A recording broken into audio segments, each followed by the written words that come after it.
The Mad Medic Reborn, the very first second I transmigrated. The system ordered me to kneel before the female CEO and lick up the spilled bird's nest soup, now mixed with shards of broken glass. The system's cold, synthetic voice buzzed in my brain.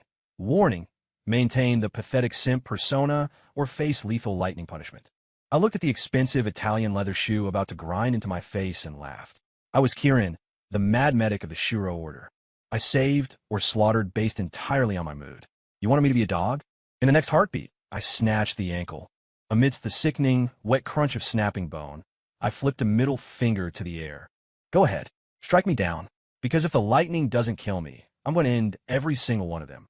Flipping the table at death's door in the underworld, at the edge of the river Styx, I stared at the bowl of leafy water in my hand. Instead of drinking, I slammed it directly into the wrinkled face of the ferryman. I don't accept this. I was the chief mad medic of the Shura Order. Getting struck by a freak bolt during my ascension was bad enough, but now I'm forced to read this brain-dead trash novel in the afterlife. Floating in my consciousness was a glowing, neon green book titled, Thought It Was a Second Chance? It's actually the CEO's slaughterhouse. Just moments ago, a garbage underworld system called the Angst Completion Project had forcibly jammed the entire plot into my skull. After reading it, my blood pressure, if I still had any, would have blown the top of my head off. The protagonist was a guy named Caleb Thorne. He possessed an ancient medical legacy, the 9 resurrection needles, and a legendary constitution. With that setup, he should have been a king. Instead, this absolute moron spent 5 years as a live-in nurse for a blind CEO named Victoria Sterling. He emptied her bedpans, scrubbed her carpets, and let her sleazy cousin Tyler kick him like a stray dog. He let a fake gentleman doctor named Julian Vance frame him 1,000 times. The most ridiculous part? To cure Victoria's eyes, this idiot knelt in the snow for days to beg for medicine and even drank toilet water to prove his innocence. In the end, he exhausted his very life force to save her, turning into a withered old man and dying alone on the streets. If it ended there, it would just be a tragedy of a simp. But the epilogue? The epilogue made me want to vomit. Victoria wasn't actually blind. She was practicing a dark, occult art called the Frost Heart Toxin. She knew from day one that Caleb was a miracle worker.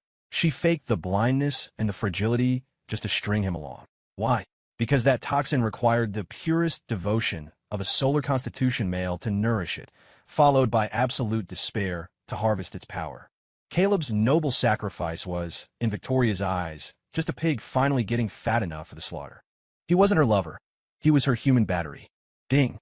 Host resentment levels are off the charts, matching the original host state at the moment of death. A cold, mechanical voice echoed in my mind.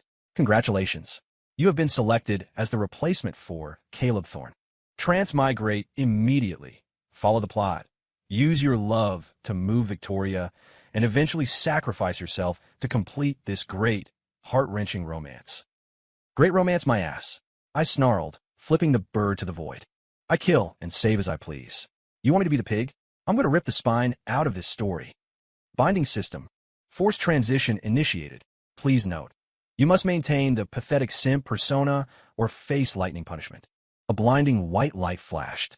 My last roar echoed. Fine. Send me there. Just pray those people are durable enough to survive me. Caviar and shards crash. The sound of shattering porcelain exploded in my ears, followed by a sharp, stabbing pain in my knees. I snapped my eyes open. Below me was a priceless Persian rug covered in a dark, viscous liquid, high-end caviar and bloodbird's nest soup, now glittering with jagged shards of glass. A flood of memories hit me. This was the classic opening scene. The original Caleb was bringing the soup up for Victoria, but Tyler Sterling had tripped him. Now he was being forced to kneel and lick it clean. Ding! System mission. Kneel immediately. Pick up the glass with your bare hands and apologize to Julian Vance and Tyler Sterling. Reward. Endurance plus 10. There was that annoying voice again. I stayed on the floor, but I didn't move. I looked down at the polished dress, shoe currently grinding into the back of my hand. That was Tyler's foot. He was leaning his weight into it, waiting for me to scream. Well, if it isn't our gold medal Manny. Tyler's arrogant voice drifted from above. What's wrong, Caleb? Cat got your tongue? Finally done digging through the dumpster outside? This was the vintage delicacy DR. Vance brought for Victoria. It's worth $500,000. Even if I sold your organs, you couldn't pay for this. Next to him, Julian Vance chimed in with a faux sympathetic tone. Now, Tyler, don't be so hard on him. I'm sure Caleb Didn't mean it. Even though I had to pull favors from my contacts in Europe to get this. It's a shame Victoria's gift was ruined. I slowly lifted my head. I didn't have the terrified, submissive look of the original Caleb. I narrowed my eyes, activating the talent that had followed my soul, the mutation vision. My sight pierced through Tyler's shoe. It pierced through the delicacy on the floor. I let out a low, cold rasp of a laugh. 500,000. My voice was dry, carrying the chill of a man who had just crawled out of hell. Tyler blinked. What did you say? I surged with power. My wrist flipped, and the hand he was stepping on turned into a vice of steel, locking around Tyler's ankle. I said. I stood up slowly, the force in my grip increasing until the sickening pop-pop-pop of grinding bone filled the room. This crap is just corn syrup, gelatin, and food coloring. 500,000? What currency? Monopoly money. The sound of breaking aff. Let go. You dog. Let go of me. Tyler's face contorted in agony as he hopped on one foot, trying to wrench himself free. Julian's face paled. I'd clearly hit the nail on the head regarding the fake goods, but he pivoted instantly to outrage. Caleb, are you insane? You break a gift, and then resort to violence? Kneel. Now. Kneel. I turned my head, my eyes locking onto Julian. It was the look a coroner gives a fresh corpse. Julian flinched, stepping back instinctively. What? What are you doing? Victoria is upstairs. I'm asking you. I ignored the threat entirely. My left hand still held Tyler's leg aloft like a piece of meat. My right hand reached down and plucked the largest, sharpest shard of glass from the rug, the red syrup dripping off it like blood. Was it this foot that tripped me? Julian was stunned. This wasn't the script. This loser was supposed to be a doormat who couldn't even whisper a protest. Not talking. I pulled my lips back in a predatory grin. Fine. I'll ask him. Without warning, I exploded into motion. I yanked Tyler's leg, sent him off balance, and crashing toward me. As his face neared mine, I grabbed a handful of his hair and slammed him downward. I held the shard of glass exactly 0.01 inches from his right eyeball. A drop of the sticky syrup fell into his eye. No, stop, please. Caleb, brother, sir. Tyler stared at the jagged point, and the smell of ammonia filled the air as he wet himself right there on the rug. Which foot? I asked softly, my voice as gentle as a lullaby. The right foot. Tyler sobbed, betraying his own limb instantly. Good. Honesty is a virtue. I nodded once, then delivered a kick. I channeled the Shura internal force. Crack. The sound of the femur shattering echoed through the penthouse. Tyler's expensive trousers crumpled as his knee bent backward at a grotesque 90-degree angle. Ag! A scream like a slaughtered pig nearly took the roof off the villa. Tyler rolled on the floor, clutching his leg. The sound was music to my ears. Warning. Severe deviation from persona. Warning. Host will receive level 1 electric shock punishment. The system shrieked in my head. A bolt of electricity surged through my nerves. The original Caleb would have been foaming at the mouth. I just rolled my shoulders, feeling like I'd just had a particularly vigorous stretch. That's it? That wouldn't even tickle a novice of the Shuro order. I mocked internally. Shut up. Keep nagging, and I'll just kill myself. We both lose. The system went silent. It clearly hadn't programmed a response for a psychopath like me. Julian finally snapped out of his shock. He looked at the screaming Tyler, then at me playing with the glass shard. A flash of desperation crossed his eyes. Caleb, you're dead. You think you can walk away from this? Julian had taken a few years of MMA classes and thought he could handle a malnourished nurse. He roared and swung a high kick at my head. I didn't even blink. As the wind from the kick brushed my nose, I tilted my head an inch. Then, I reached out and caught his wrist. Snap! Another crisp sound. Julian's wrist was twisted into the shape of a bird's claw. Ah! Julian screamed, tried to retreat, but I was already in his space. High in bird's nest, right? 500,000, right? I grabbed Julian by the throat and slammed him face first into the carpet of glass. The plunger exorcism, don't let it go to waste, doctor. I scooped up a handful of the glass-filled sludge and shoved it toward his mouth. MMPH. Menen. Julian thrashed, his lips sliced open by the shards, blood trailing down his chin. Eat up. It was your gift, after all. Don't leave a single drop. Toxin under the lens. What is that noise? Caleb, have you caused more trouble? A voice as cold as liquid nitrogen drifted down from the second-floor balcony. I let go of the nearly fainting Julian and looked up. Victoria Sterling. She was wearing a black silk robe and her signature oversized sunglasses, a glass of red wine in her hand. Even without her sight, she nailed the Ice Queen persona perfectly. According to the plot, Caleb was supposed to rush to his knees, apologize profusely, and beg for her forgiveness. I just stared at her. My mutation vision cut through the sunglasses and the skin. I saw it clearly. A crystal-clear, frost-emanating parasite coiled around her heart. The frost heart toxin. Right now, it was in a withered, hungry state, its mouth open, waiting for Caleb's submissive love energy to feed. I see. I laughed. Trouble. I stepped on Julian's face, ignoring his muffled groans, and looked up at Victoria. I'm just taking out the trash. These two try to scam you with $5 worth of sugar water. I knew you were blind, but has your brain shriveled up too? The silence in the room was absolute. Even Tyler forgot to scream. Victoria froze. For 5 years, this dog had never dared to speak to her like that. Her face flushed red with a mix of shock and regal fury. What? What did you say? You dare speak to me like that? Butler, where is everyone? Break his jaw. I want him silenced. No one answered. The butler had seen me snap Tyler's leg and was currently hiding in the bathroom calling the police. Nobody's coming to save you. I kicked off the floor, my body blurring like a shadow as I vaulted to the second floor. Sheer footwork. Even in this weak body, I was a god in a world of mortals. Victoria felt a gust of wind, and then a cold, iron-strong hand clamped around her throat. I lifted her off the ground with one hand. Let go. Victoria clawed at my arm, her wine glass smashing on the floor, the red liquid soaking in her silk robe like a bloodstain. Listen, Victoria, I whispered into her ear, my voice sounding like a demon's promise. In this house, money used to be the law, but right now, my fist is the law. I could feel her trembling. It was pure, unadulterated terror. In that moment, my vision caught something fascinating. Because Victoria was experiencing intense fear, the parasite in her chest, starved of the love it needed, was being stimulated by her negative emotions. A stream of pure life force and golden luck was being squeezed out of her, flowing through my arm and into my body. Incredible. This weak, depleted body felt a sudden jolt of vitality. So that was the trick. The more I terrified her, the stronger I got. Oh, who are you? Victoria gasped, her soul shivering. You're not Caleb. I'm your wake-up call. I tossed her onto the bedroom rug like a bag of laundry. Now, go to your room and stay there. If I hear one more word out of you, I'll throw you off the balcony. Victoria scrambled back, her sunglasses lopsided, revealing eyes that were perfectly focused despite her blindness. She wanted to curse me, but one look at my eyes, filled with a level of violence she couldn't comprehend, made her recoil. She was truly afraid for her life. Slam. I shut her door and kicked the lock, breaking it for good measure. I turned back to the balcony, looking down at the two cripples crawling toward the exit. Don't stop, I shouted down. Lick up every shard and drop of that soup before you leave. If there's a single speck of glass left, I'll break another bone. You got plenty left to play with. The holy plunder late night. I was sitting in the cramped, damp servant's room Caleb used to inhabit, taking inventory. I had a gold card swiped from Tyler. I saw his pin through the wallet with my vision, and a Patek Philippe watch I'd stripped off Julian. A bit tacky, but it would fund the herbs I needed to refine this body. Suddenly, a dull thud and a suppressed groan came from upstairs. It was time. The plot point.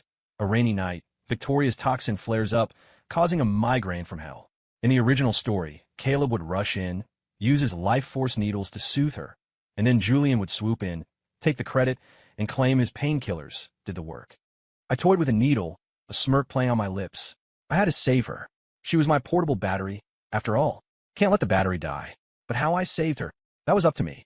I stood up, but I didn't grab a medical kit. I went into the bathroom. In the corner, I found a perfect tool, a brand new, bright red toilet plunger. The suction on this should be about right. I shouldered the plunger and strolled upstairs. The master bedroom door was ajar. Julian, despite his broken wrist, had crawled back and was trying to shove some pills into Victoria's mouth with his good hand. Victoria, honey, take the medicine. It'll stop the pain. Julian was grimacing in pain himself, still playing the hero. Victoria was thrashing on the bed, sweat soaking her hair. Get away. It's not working. I want to hit my head against the wall. Bang. I kicked the door open. Julian jumped, instinctively clutching his broken wrist. Caleb, what are you doing? I'm warning you. Get lost, you hack. I walked over and shoved him out of the way. Victoria heard my voice. It was like hearing a savior and a monster at the same time. Caleb, what are you? Please, get a doctor. I am a doctor. I stood by the bed, looking at her contorted face.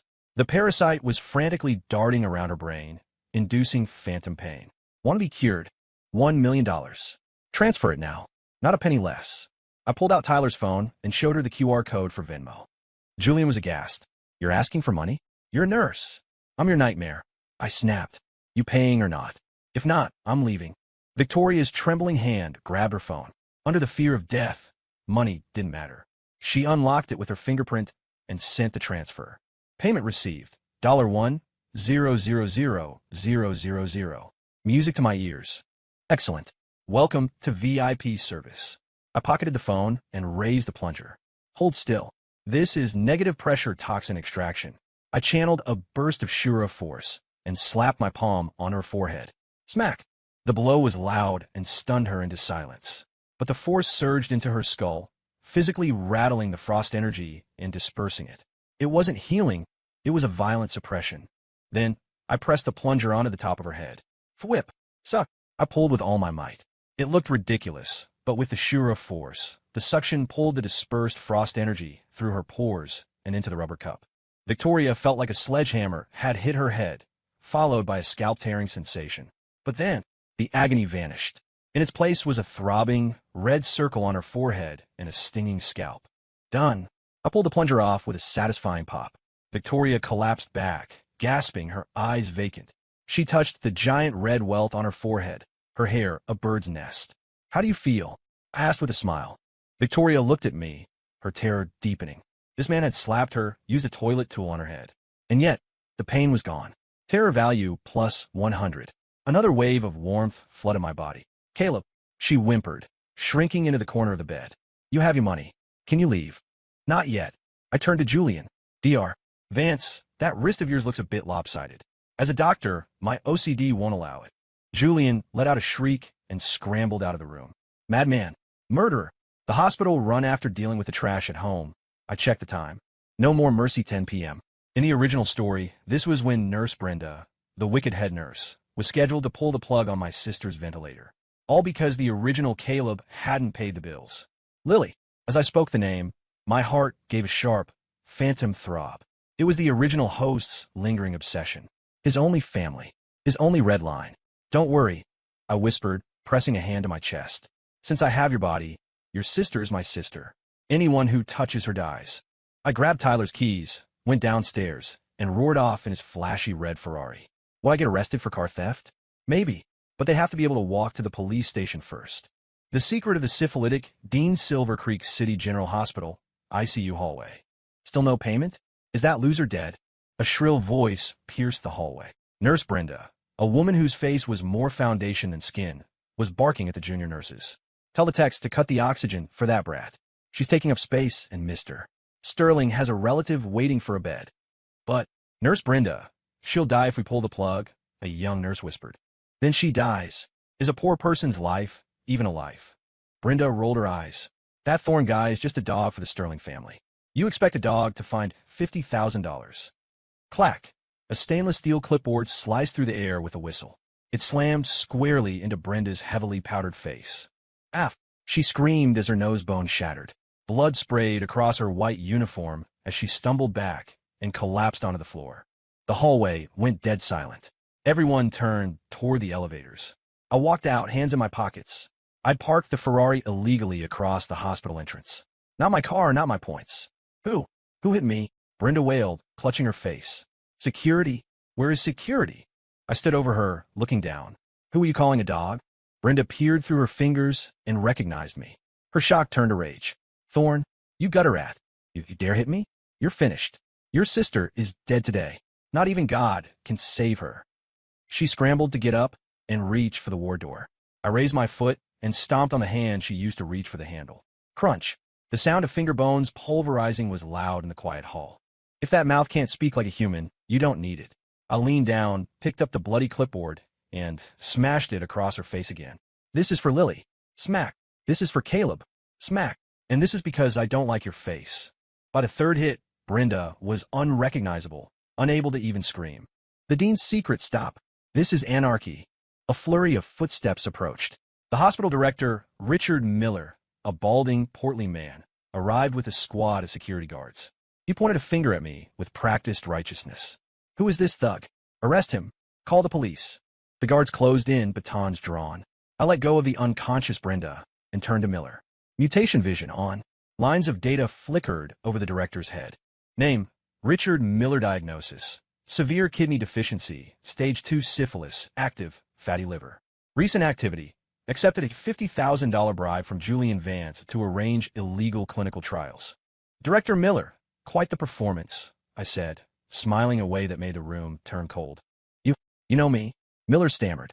I ignored the guards and began to read aloud. Director, your health is a mess. Chronic kidney failure is one thing, but stage 2 syphilis?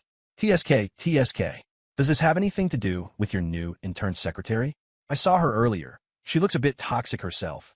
The gasps were audible. Nurses and doctors looked at each other, their gazes turning judgmental.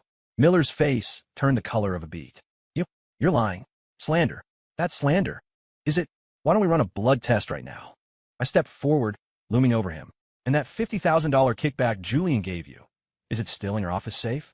Combination 66-88-99. Miller's knees buckled. He looked at me as if I were a ghost. That was a secret only he and Julian shared. Who are you? I'm here to take my sister home. I pushed past the guards. No one moved. I walked into the ICU. A frail, pale little girl lay on the bed, covered in tubes. Lily, even in a coma, her brow was furrowed in pain. I walked over and gently began disconnecting the machines. Alarms began to blare. Miller shouted from the door, "You'll kill her. This is murder." I ignored him. I placed my hand over Lily's heart. A soft, pure stream of Shura internal force flowed into her. Lily, Big Brother's taking you home. Lily's eyelashes fluttered. Her eyes opened, clear but clouded by the shadow of death. When she saw me, a tiny spark of light returned. Caleb, you came. Her voice was a whisper.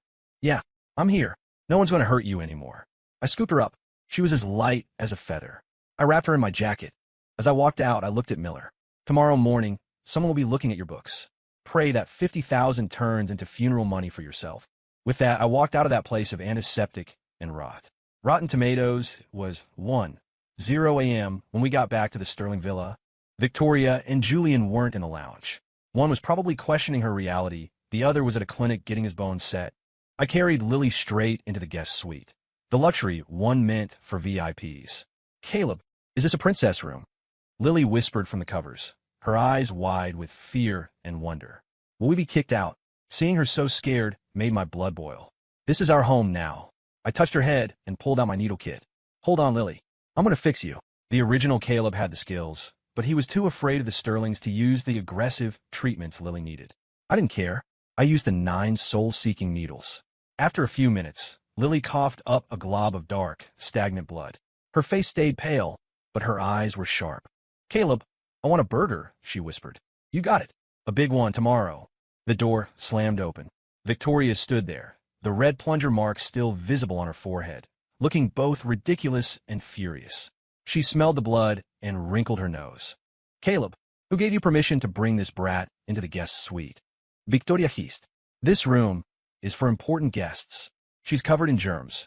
If she ruins these sheets, you couldn't pay for them in a lifetime. Get her out of here and back to your hole. Lily shrank into my arms, trembling. I slowly turned around. I held a long, silver needle in my hand. Victoria. I said her name like a curse. This house is full of rot and bad energy. My sister has a pure solar constitution. Her being here is doing you a favor, exorcising the filth. You should be on your knees, thanking her. Victoria gasped. You've lost your mind. I'm calling the police for trespassing. Do it. I pointed to the bedside phone. Tell them how you use a human being as a battery for your parasite. And tell them about the kickbacks to Director Miller while you're at it. Victoria's face went white. She wasn't stupid. She didn't know how I knew about the parasite, but the fear of being exposed made her recoil. You just wait, she spat, but she didn't take a step closer. Tomorrow is my grandfather's memorial. If you aren't there to serve, I'll have her thrown onto the street. Slam. She fled. I looked down. Lily was looking up at me, her eyes shining with something new. Admiration. Caleb, you were so scary. Scared of me? No. Lily shook her head and gave me a sweet, tired smile. Caleb, that lady looks like a rotten tomato that needs to be squashed. I blinked, then burst out laughing. You're right, Lily. Remember this. I pinched her cheek. In this world, to deal with bad people, you have to be meaner, faster, and more shameless than they are. The stink bomb outside, thunder rolled. I knew this was just the beginning. The 10-ingredient stink soup. The next morning, sunlight streamed into the dining room. I was eating breakfast. In my left hand, a glass of milk. In my right, a medium-rare steak I'd sear myself. My table manners were barbaric. Lily sat next to me, eating a bowl of medicinal porridge I'd specially prepared. Her face was already looking rosier. Across the table, Victoria sat with her sunglasses on, poking at her food. Julian hadn't come back, likely crying to his mentor. Caleb, Victoria finally snapped, slamming her fork onto the plate. Who said you could eat at the table? Your staff. And that brat is making too much noise with her porridge. My head is pounding. I swallowed a piece of steak and wiped my mouth. Headache. I looked at the red welt on her forehead. That's just the water in your brain trying to evaporate. As for where I sit, I tapped the table. Get one thing straight. I saved your life yesterday. Market price for that is $5 million. You paid $1. The other $4 million? Consider it my rent and board. You're a thug. Victoria Svikiv. This is extortion. Call it what you want. I wiped Lily's chin. Lily looked up and said in a tiny, innocent voice, Caleb, this lady is so loud. She sounds like the lady at the farmer's market who tries to sell rotten cabbage. I snorted. Victoria's face turned green. The ice queen of Silver Creek City, being compared to a cabbage merchant by a 7-year-old. Get out, both of you, Victoria screamed. Butler, throw other things out. Silence. The butler had taken sick leave and was halfway to his hometown by now. Stop shouting. Save your breath. I stood up and walked behind Victoria, leaning over her chair. She froze. Victoria, do you know why I brought my sister here? This house has seen death. Lots of it. There are things here. Lily's pure energy keeps them away. If we leave, those things might find their way into your bed tonight. Stop. Shut up. Victoria was cruel, but she was superstitious. She shivered, shrinking into her chair. Ding. Female lead terrorizing. Lux Siphon. Energy plus 50. I felt the rush again. This woman really was a top-tier battery. The bioweapon Victoria stayed quiet for 2 days, mostly because she and Julian had moved to a hotel while professional cleaners disinfected the villa after the plunger incident. I used the time to treat Lily and scout the Sterling family's private greenhouse. There was a sun spirit herb there. In the original story, the protagonist used it to burn his own life away to save Victoria. In my hands, it would be the key to Lily's permanent cure. It wasn't quite ripe yet. I planted a few needles in its roots and injected a bit of Shuraforce to speed it up. 3 more days. 3 days later was Victoria's birthday, and her 5th anniversary of regaining sight. A major plot point. The Sterlings were throwing a massive gala. Julian planned to propose, and Caleb was supposed to be forced into a clown outfit to serve drinks, eventually being humiliated when Julian accidentally spilled wine on him. The day of the gala, Victoria and Julian returned to the villa. Caleb. Victoria was dressed in a white haute couture gown, looking like a swan. She handed me a bag. Inside was a ridiculous, oversized clown costume with a red nose and giant shoes. Tonight, the elite of Silver Creek will be here. You'll wear this and greet guests at the door. It's your punishment. If you do well, I might forget about the furniture you ruined. I looked at the clown's suit. Red nose, big shoes. Goo. I smiled. But it's not really my size. Just put on. Julian barked. He had a new cast on his arm and looked like a mummy. It's an honor for you, Fine. I took the bag upstairs. An hour later, the gala began. Luxury cars lined the driveway. The ballroom was a sea of jewels and silk. Victoria was on Julian's arm, soaking up the praise. Ms. Sterling is breathtaking. A perfect match for Dr. Vance. Julian was beaming. Suddenly, a commotion broke out at the entrance. Who is that guy? He's gorgeous. Is he a new tech CEO? I walked in. I wasn't wearing the clown's suit. I was in a perfectly tailored charcoal gray trench coat over a crisp white shirt, the top buttons undone. My hair was styled in a messy, dangerous sort of way. I bought the outfit with Tyler's credit card. Armani, $6,000. Is that Caleb? Victoria's eyes widened. She had never seen him stand straight. He had always been a shadow. Now he radiated a terrifying, effortless cool. Julian's face went dark. How dare he? That's Tyler's card. I ignored them, walked to the bar, and picked up a glass of red wine. Not bad. Needs to breathe a bit more, though. Caleb, Victoria hissed, rushing over. Who gave you permission to wear that? Where's the costume? You are staff. Staff. I looked down at her. Victoria, tonight I'm a guest. Your cousin paid for the outfit as a thank you for me realigning his leg. You're not going to be rude to a guest, are you? You are, Caleb. Julian approached, his eyes poisonous. He decided to stick to the plan. Since you're here, be useful. Pour a drink for Mr. Harrison here. Try not to be clumsy. As I walked past him, Julian stuck his foot out. The classic trip. The original Caleb would have fallen, spilling wine on a billionaire and starting a scandal. I didn't even look down. As my leg neared his, I didn't dodge. I stepped down hard. Crunch. The heel of my shoe slammed onto Julian's toes. F. Julian let out a strangled shriek. Simultaneously, my hand slipped. A full glass of vintage Cabernet flew in a perfect arc, drenching Julian's oily hair and white tuxedo. He looked like a victim in a slasher flick. The 3-minute man ballroom went silent. Julian was shaking, wiping wine from his eyes. You did that on purpose. I'll kill you. He raised his good hand to strike. I caught his wrist mid-air. Careful, Dr. Vance. I smiled, but my voice was loud enough for the whole room to hear. I noticed your balance is off. Your gait is shaky. Classic signs of early onset cerebellar atrophy. Bullshit, he roared. Not just that. I didn't let go. I moved my fingers to his pulse. Mutation vision on. Weak pulse, sallow complexion. TSK. Dr. Vance, you have severe kidney deficiency. Chronic prostatitis too. If I'm not mistaken, you've been suffering from frequent urgency and, let's say, a duration of less than 3 minutes? The room gasped. Men chuckled. Women looked away in disgust. You're lying. I'm a doctor. I'm in peak health. Really? I let go and pointed to his pocket. Then why do you have a bottle of Viagra in your jacket? Julian instinctively clutched his pocket. The universal sign of guilt. Enough. Victoria screamed. She felt the humiliation as if it were her own. Caleb, get out. Security, throw him out. You sure you want me to leave, Victoria? I looked at her calmly. If someone drops dead, don't come begging me to come back. Beg you? You're a nurse. Victoria is native. We have the best doctors in the city here. Fine. I shrugged and tossed my empty glass onto a waiter's tray. I'm out. I turned and walked toward the door. I started the countdown. 3, 2, 1. Thud. A heavy sound hit the floor behind me. Screams erupted. Mr. Harrison. Bill. Are you okay? Call 911. Dr. Vance. Help him. I didn't stop. I just smirked. Right on cue, Bill Harrison, the richest man in Silver Creek, had just had a massive heart attack. The miracle of the ballroom was chaos. Bill Harrison was on the floor, his face purple, clutching his chest. Julian rushed over, wine still dripping from his nose. This was his chance to be a hero. Clear the way. Give him air. Julian shouted, trying to look professional. It's a myocardial infarction. Get my emergency kit. He fumbled with some nitroglycerin and started chest compressions. 1, 2, 3. A minute passed. Harrison's face turned from purple to black. He stopped breathing. What's happening? Why isn't he responding? Julian panicked.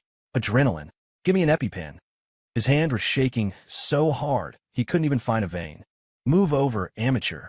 The voice cut through the panic. I was standing in the center of the crowd. Caleb, you're still here. Victoria was frantic. Don't make this worse. Worse. I shoved Victoria aside. I kicked Julian's ass, literally. Get out of here. Julian tumbled away as I knelt by Harrison. He was halfway into the grave. Go ahead, play God. Julian spat, scrambling up. If he dies, it's on your hands. I ignored him. 3 silver needles appeared in my hand. Gustget needle technique. Resuscitation. First needle, philtrum.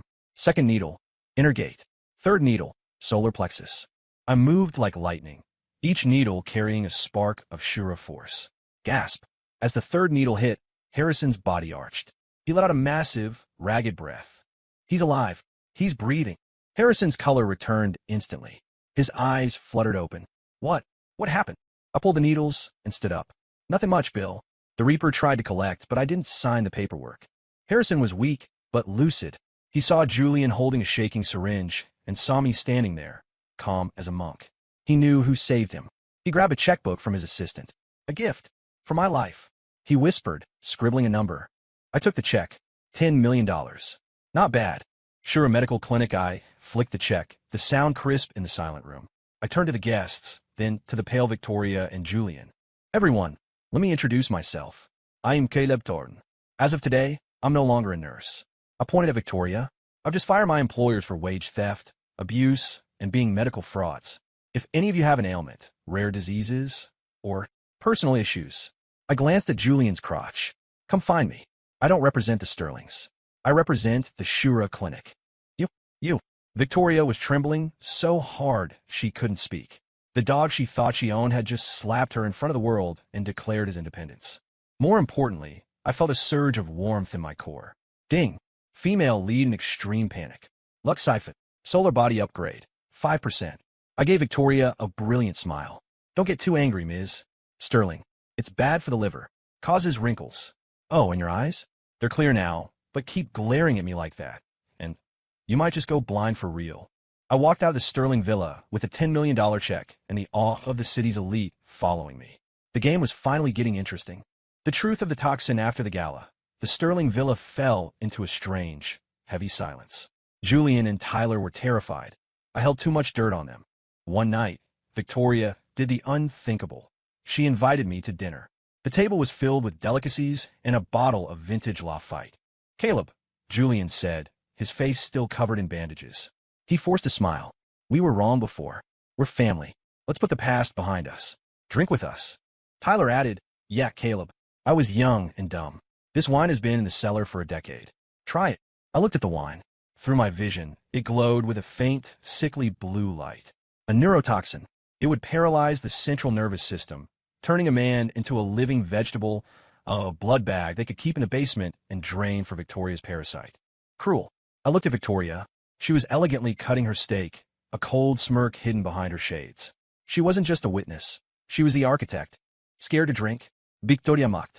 Worried about poison? You're getting paranoid, Caleb. Not at all. I picked up the glass, looking moved. A gift from a CEO? I'd drink it, even if it were my last. As I raised the glass, I accidentally dropped my fork. Oops. I bent down to pick it up. In that split second, my left hand moved with the speed of Cobra. I flicked a powder, a mix of a super laxative and a hallucinogenic mushroom extract, into Julian and Tyler's glasses. At the same time, I swapped my glass with Julian's. Sur technique, shadow swap. When I sat back up, everything looked the same. Cheers! I downed the wine. Julian and Tyler, seeing me drink, laughed and drained their glasses. Good wine. Julian smirked. From now on, Caleb, we're going to get along very well. I count on it. I started my mental clock. 3, 2, 1. The naked sprinters, the drugs took 10 minutes. During those 10 minutes, Julian and Tyler talked about how I'd have a great future at Sterling Group. Then, Julian stopped mid-sentence. His eyes glazed over. His face turned bright red. He pointed at the roast chicken on the table and screamed, A dragon! I must slay the dragon. Tyler jumped up next. He ripped off his tie and stood on his chair, arms wide. I am an eagle. I'm flying to the moon. Victoria jumped. What are you doing? Are you crazy? Gurgle, gurgle, gurgle. The sound of 100 storms erupted from their stomachs. My laxative was 100 times stronger than anything over the counter. I'm taking off. The thrusters are loose. Julian's face was a mask of hallucinogenic joy and gastrointestinal agony. What followed was a masterpiece. Julian and Tyler tore off their clothes and sprinted into the garden. Hot. Too hot. Get it off. They ran like two pale, fleshy streaks across the manicured lawn. I'm a superhero. Pew, pew. Julian, completely naked, struck a pose against a tree, while a yellow stream erupted from his backside. I'm a bird. I can fly. Tyler climbed the fountain and prepared to jump. The staff watched in horror, peering through their fingers. Victoria stood at the window, shaking with rage. Caleb, what is this? What did you do? I sat on the sofa, feet up, recording the whole thing on my phone. Me? They poured the wine, Victoria. They probably just had a lot of repressed energy. Or bad shrimp. I hit send. To the Sterling Group employee chat. To the Silver Creek elite group. To TikTok. Title shock. Sterling Group executives go streaking. Is it stress or a loss of humanity? I'm going to bed, Victoria. This is too much for me to handle. I scooped up Lily and went upstairs, humming a tune. Below us, the firing sounds of Julian and Tyler's bowels continued into the night. The midnight contract time flew. The night of the storm finally arrived. This was the peak of the original story. The night the sun spirit herb ripened, and the night Victoria's toxin would finally kill her. Outside, the storm was apocalyptic. Lightning fractured the sky. Victoria's room echoed with screams. My head. It's so cold. Help me. This flare-up was different. The parasite felt the shift in the environment and was trying to consume its host. Julian and Tyler were still in the hospital, mostly from social death and dehydration, so she was alone. I sat in my room, cleaning my needles. I'd set up a soundproof barrier around Lily's room so she wouldn't wake up. It's time. I grabbed a folder and walked out. I opened Victoria's door. A wave of freezing air hit me. The room was so cold, there was frost on the headboard. Victoria was curled into a ball, her eyebrows white with ice.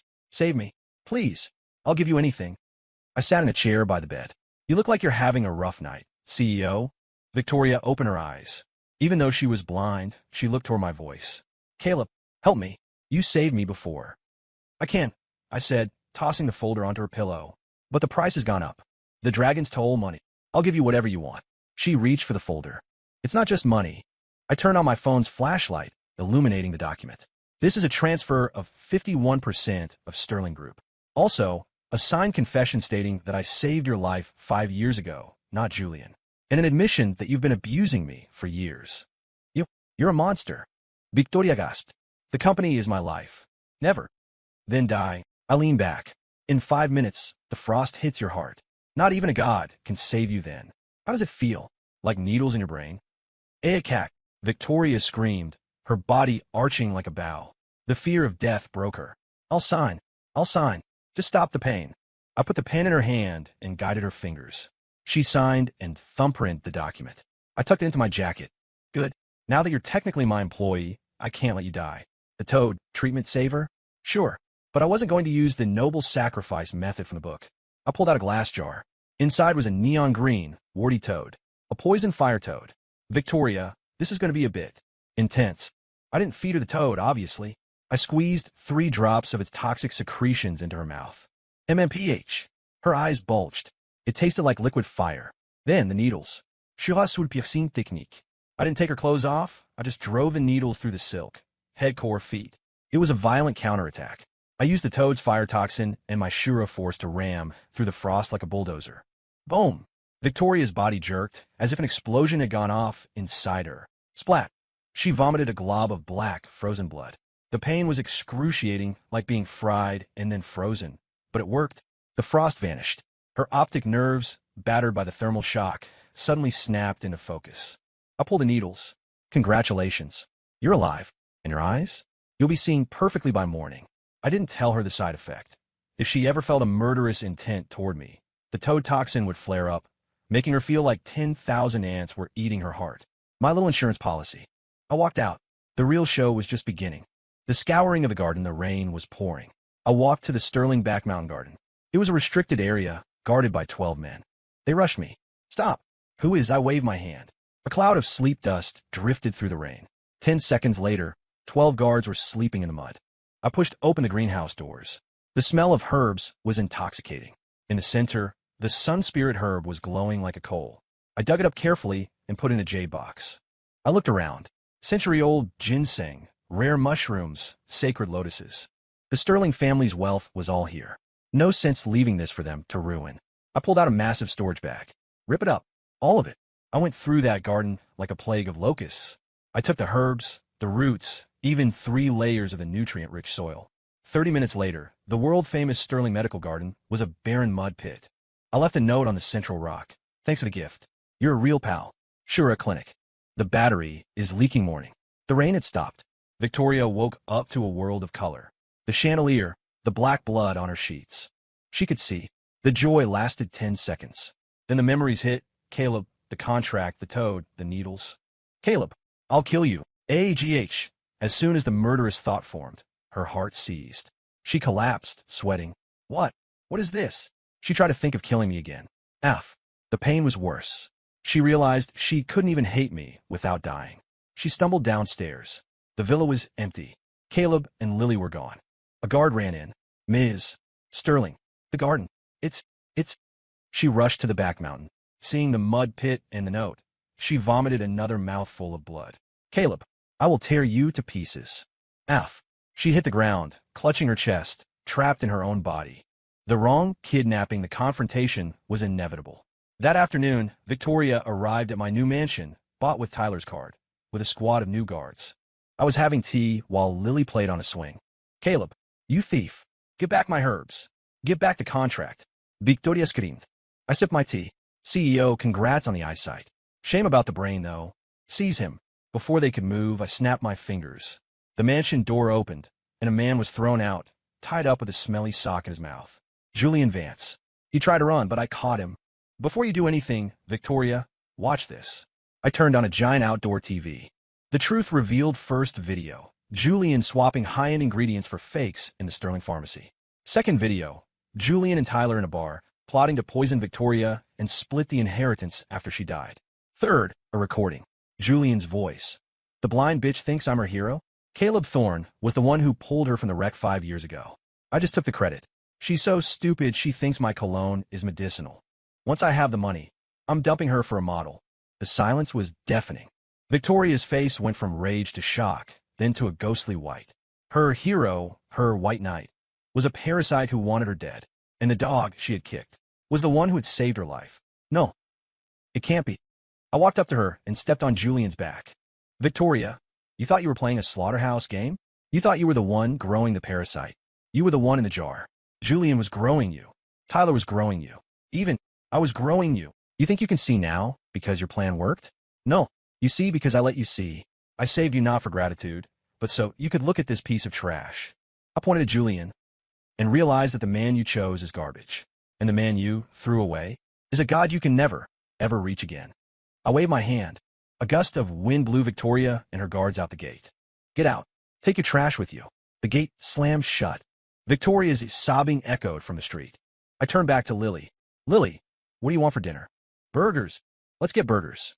To celebrate a successful harvest. The living mannequin time is the best butcher, especially when you have a negative toxin array on your side. A month had passed. Two things happened in Silver Creek. First, Thorne Pharmaceuticals launched. Using the herbs from the Sterling garden, I made pills that actually worked. The elite were lining up for blocks. I was the new king of the city. Second, the Sterling group collapsed. Between the streaking scandal and the fraud, their stock went into the toilet. I saw Victoria on the news. She looked decades older. Wrinkles, gray hair, sallow skin. Every time she felt resentment toward me, the toxin ate a bit of her life. She was a leaking battery. I looked in the mirror. I looked like a god. My constitution was nearly perfected. Then, the final boss of the original novel surfaced. Julian. He'd vanished after I threw him out. He called me from a burner phone. Caleb, you think you won? I've lost everything because of you. If I'm going down, I'm taking your sister with me. I frowned. Dr. Vance? Still streaking. Shut up. I have her. The abandoned factory on the west side. Come alone or she dies. I looked at Lily. She was sitting right next to me, hacking into the FBI database for fun. Lily, did you get kidnapped? Lily looked up. No, I'm right here. We both looked at the phone. I realized the original plot had a kidnapped sister scene, but Lily had been home with me. So who did Julian grab? Probably Victoria's younger cousin, who looked a bit like Lily. The idiot grabbed the wrong kid. I shook my head. Can we go? Lily asked. I want to see you beat up the bad man. Even if he had the wrong kid, he'd threaten my sister. That was the red line. The 365 needles, the factory was a rusted hellscape. Julian was on a platform, a rusty knife to a little girl's throat. She was crying. It was definitely the Sterling cousin. Caleb, stop right there. One more step and she's dead. Julian was a wreck. Filthy, crazed eyes. Kneel. Beg. Cut off your own hand. I stood 10 feet away. Julian, look at the kid. Is that my sister? Julian blinked, looked at the girl, then back at me. I have a photo. It's her. You really need glasses. I pulled out 3 7-inch gold needles. But that's not your biggest mistake. Your mistake was thinking you could use family to threaten Ashura. I vanished. The end of the game, what? Julian felt his wrist explode in pain as I crushed the bone. The knife clattered away. I kicked him into a steel railing. I untied the girl and put her into a deep sleep so she wouldn't have nightmares. Then I walked to Julian. Please, Caleb, brother, I have money. Shoo. I put a finger in my lips. Class is in session. Doctor, did you know there are 365 pressure points on the human body? There's a technique called soul scouring. It doesn't heal. It amplifies pain. 1 needle, 10 times sensitivity. 9 needles, 1,000 times. Julian screamed as the first needle went in. By the 9th, he couldn't even make a sound. I'd paralyzed his vocal cords. His muscles pulsed like waves. Every breath of air felt like 1,000 knives. I'm not a murderer, Julian. I'm a doctor. I pulled out a fixing paste. This will harden your muscles and bones in this exact position. You're going to be the centerpiece of my clinic, the living anatomical mannequin. You'll feel everything, every second, forever. A warning to anyone who thinks about touching my family. The beggar at the gate, the Sterlings were gone. Tyler was in prison. Victoria was broke, her assets seized. A month later, I was walking out of my clinic with Lily. A black Rolls Royce was waiting for us. Caleb, hurry up. I want lobster. Lily cheered. A filthy, stinking figure crawled out of the bushes and grabbed my pant leg. Caleb, please, save me. It was a beggar. Skin covered in sores, hair a matted mess. But those eyes, it was Victoria. I was wrong. I love you. Please, take me back. I'll be your maid. I'll scrub the floors. She reached for my hand. I stepped back. I pulled out a white handkerchief and wiped the spot on my pants where she touched me. I dropped the cloth in the mud. Victoria, remember what I said? We're even. No. Caleb, you love me. That was a different guy. I looked at her. My vision showed she had zero luck left. She was a dead battery. I do need a janitor. Her eyes lit up. I'll do it. But I looked her up and down. You're too dirty, inside and out. Having you in my clinic would spoil the air for my patients. Those words, too dirty, with a final blow. Victoria froze. I got into the car. Who was that, Caleb? Lily asked. Nobody, Lily. Just an extra who forgot her lines. The sovereign of medicine 5 years later. Thorn Tower, the tallest building in the city. I was the god of medicine. I had wealth, power, and a sister who was the world's top hacker. Ding. Original plot destroyed. Host rating, SSS. Congratulations. You have completed the Slaughterhouse CEO world. The system is unbinding. Enjoy your life of chaos. I mean greatness. I smiled and poured a glass of wine. Simp? Not in this life. Caleb. Lily burst in, now a young woman. A billionaire from Dubai wants to pay $1 billion for a hair growth serum. $1 billion. I laughed. Tell him he needs to throw in an oil field. My medicine is top shelf. On it, I looked out at the city. There was no more angst, no more noble sacrifice. Just a good life and a world that knew exactly who was in charge. Story complete.